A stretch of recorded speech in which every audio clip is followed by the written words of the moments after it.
On the Tennessee side of the Great Smoky Mountain National Park, in between the Sugarlands Visitor Center and Cades Cove, sits a wonderful swimming hole called the Sinks. If you come on a hot summer's day, you'll find this cauldron of white water filled with masses of people.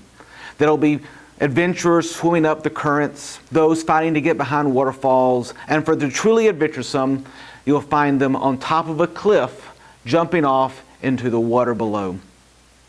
I remember my first trip to the Sinks. I came in and was amazed at the beauty of it and quickly was drawn to the top of the cliffs. You had to climb to get to the top, and once you got there, you could jump off into the water. I knew because boys kept passing me, going up to the top and jumping off. When you got to the top, it was pretty frightening for how far it was. Underneath at the water, you couldn't see the bottom, but you could see all the currents flowing. And I would get up to the front, and then I'd back off. I realized there was no way to only go off this cliff half-heartedly. It was either going to be all of me going down, or all of me climbing back and coming down the safe way. Eventually, I walked to the top, peeked over, and jumped. I remember the air being wet and my stomach kind of sinking until my feet hit the cold water and it took my breath away. When I finally popped out of the water, man, I let out a wild yell for how excited and cold I was. This week, I want to challenge all of us to practice the spiritual action of total surrender.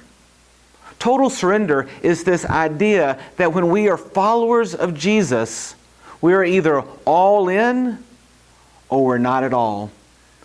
It's like when you get to the top of the Sinks. You're either going to jump or you're going to stay on the side.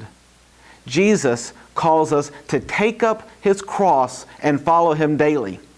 That's what Jesus did for us. His love for us was all in. He never hesitated. And He calls us to live that kind of life.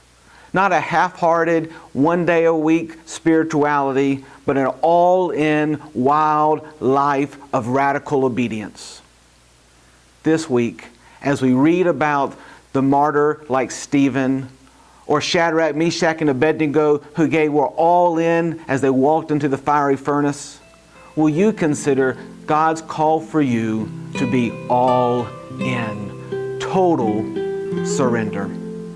I'm Pastor Eric Spivey at First Baptist Church Cornelia, where we are learning to think, act, and become more like Jesus.